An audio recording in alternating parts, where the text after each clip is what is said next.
enfermedad arterial, esta es una definición bastante simple, ¿no? Vemos reducción del flujo arterial en las extremidades secundario a aterosclerosis.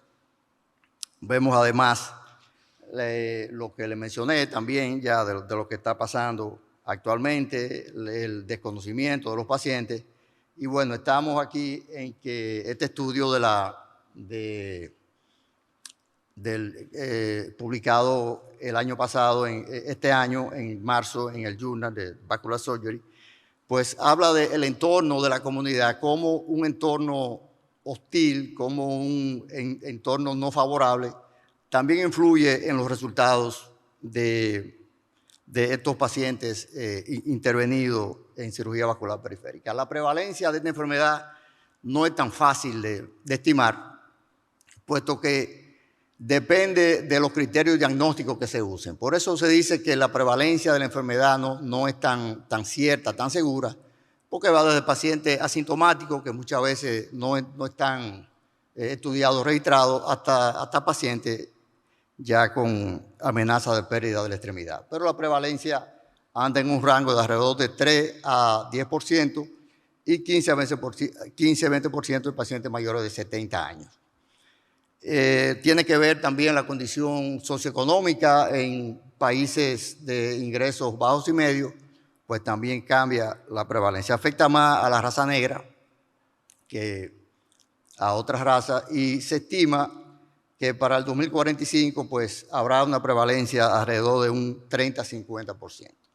La asociación de la enfermedad, esta es una asociación, ¿verdad?, típica y obviamente por la etiología que tiene, pues vamos a ver la superposición con la enfermedad coronaria y con las enfermedades cerebrales vascular extracraneal. Aquí vemos cómo la población, este es un estudio de Estados Unidos, y la población negra de Estados Unidos está por encima de los blancos, las asiáticas e incluso de la población hispánica negra en Estados Unidos.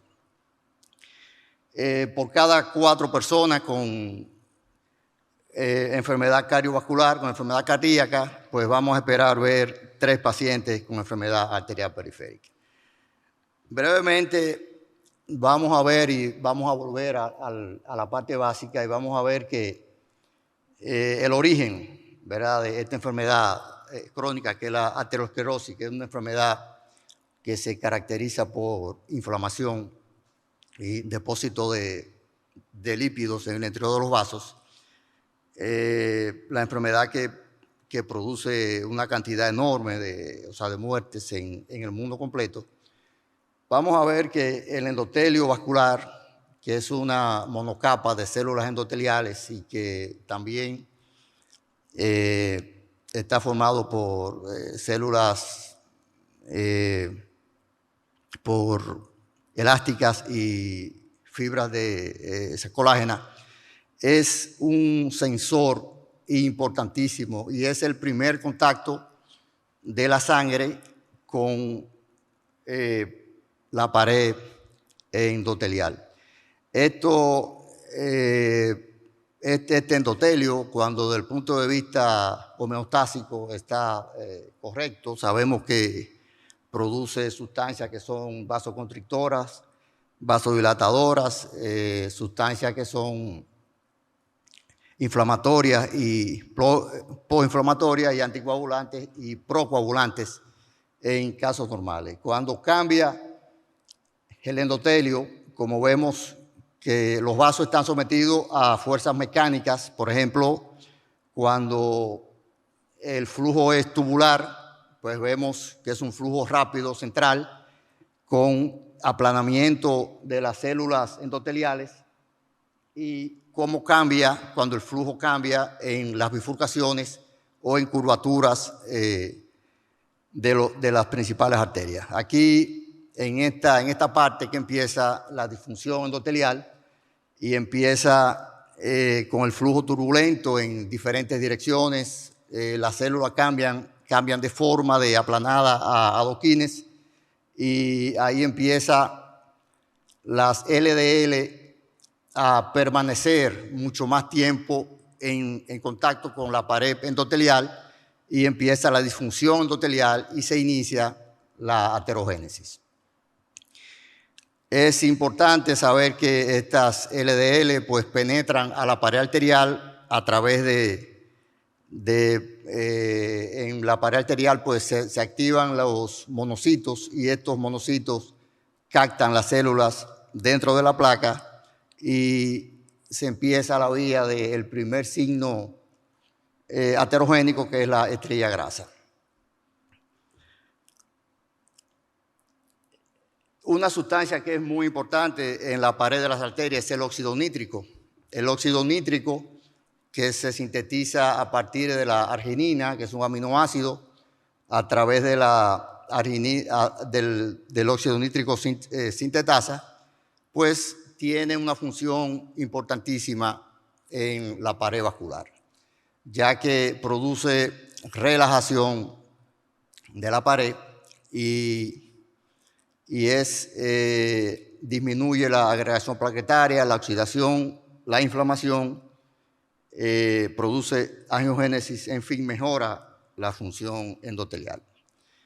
Se ve afectado por los factores de riesgo, que en esos casos también disminuye. Los factores de riesgo tradicionales, tabaquismo, dislipidemia, hipertensión arterial y diabetes, están acompañados también de otros factores de riesgo que no son tan típicos, como el estrés, alcohol, pues tenemos la homocisteinemia, tenemos factores también, que es un término que se está usando mucho, que es la microbiota.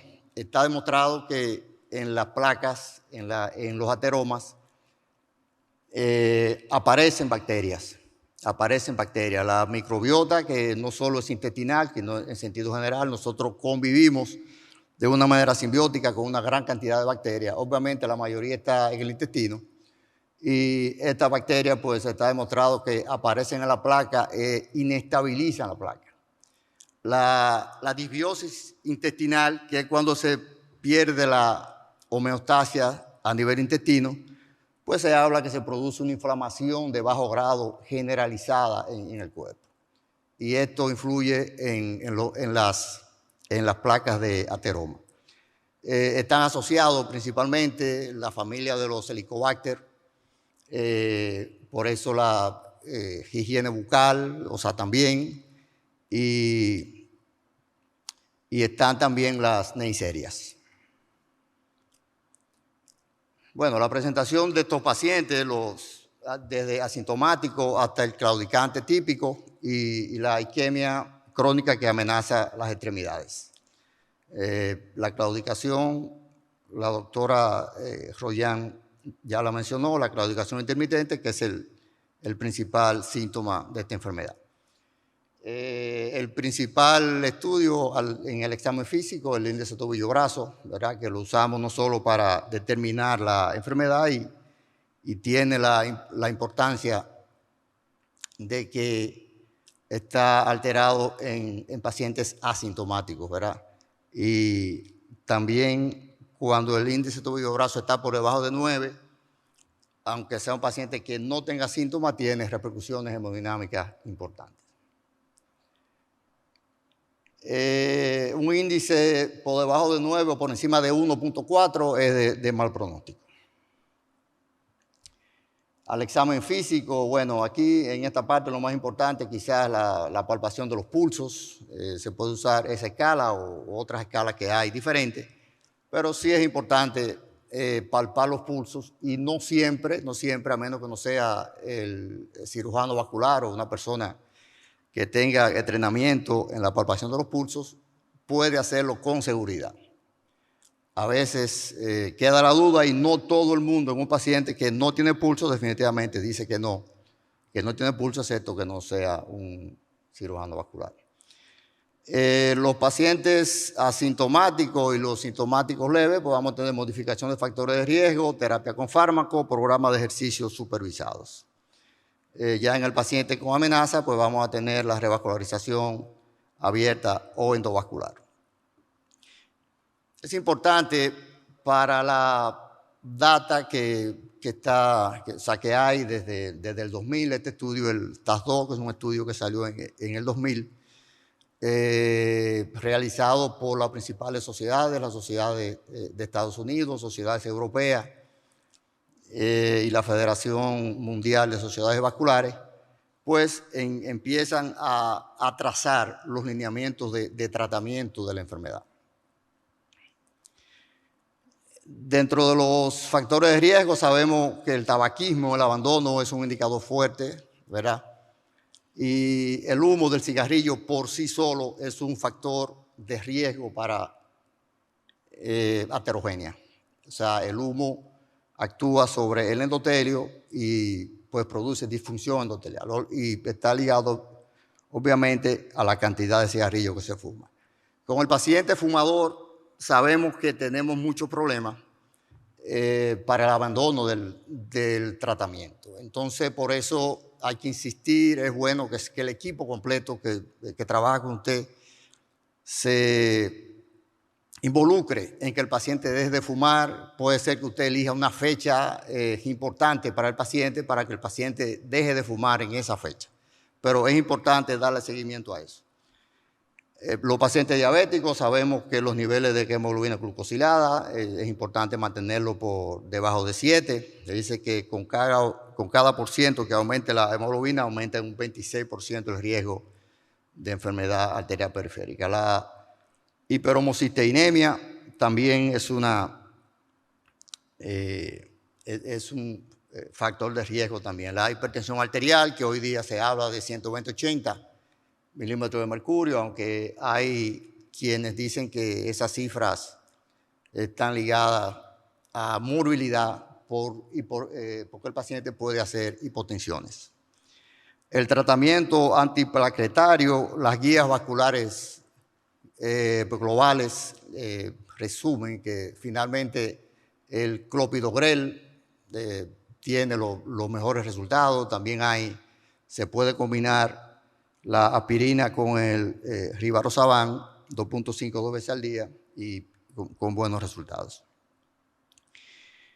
Quizás la parte más importante, ahorita se decía que no solo es operar al paciente, puede ser que uno le haga un buen procedimiento al paciente, pero que el paciente, si no se le da un seguimiento cercano y un seguimiento que le brinde seguridad al paciente, pues puede ser que el paciente vuelva otra vez y fracase lo que usted le ha hecho en el tiempo que usted no esperaba. A veces usted dice, pero ¿y por qué ese paciente de hace 2 años, hace 1 año, que se revascularizó, se fue bien y vino otra vez con una enfermedad severa? Entonces, el Colegio Americano de Cardiólogos, en este consenso, pues recomienda el tratamiento hipolipemiante y habla de medicamentos que son reductores, obviamente, de la LDL, desde medicamentos que van solo, como el alirocumab, que es un paciente, el evolocumab, que son pacientes, son monoclonales, o sea, son medicamentos de alta calidad de investigación. Son pacientes que combinados o no con estatina tienen buenos resultados. Las estatinas en baja dosis con el ezetimibe, pues está también muy buenos resultados. Ahí vemos alrededor de 60-70% de reducción de las LDL. El ácido bempedoico más estatina, las sales biliares, la resina de ácidos biliares no se recomiendan mucho. Y ya medicamentos como el inclisiran más estatinas, pues se usan en pacientes con dislipidemia de tipo familiar. Son medicamentos que se usan subcutáneos, no tienen que usarse diario, se pueden usar cada 2 o 3 semanas. Y está también el medicamento evinacumab, que se usa en la dislipidemia homocigota y que tiene la característica de que se puede usar cada 6 meses. Entonces, son medicamentos de última generación y que están ya disponibles. Bueno, aquí el manejo, dependiendo de la severidad del paciente, vemos que realmente el paciente con la patología moderada severa y la isquemia que amenaza las extremidades es el paciente que nos da más guerra. Aquí, solamente para ver que la warfarina no es beneficiosa en estos pacientes, y que mencionarle pues las guías vasculares globales también que del 2019. Esto es un documento amplísimo, realizado por prácticamente todas las sociedades del mundo están involucradas ahí, la norteamericana, europea, japonesa, austriaca, latinoamericana. Bueno, todas están. Es un documento que hay que revisar porque no solo están hechas las pautas, sino que también se le está dando seguimiento a los resultados de ese documento. Entonces es importante que nosotros nos mantengamos, le demos seguimiento.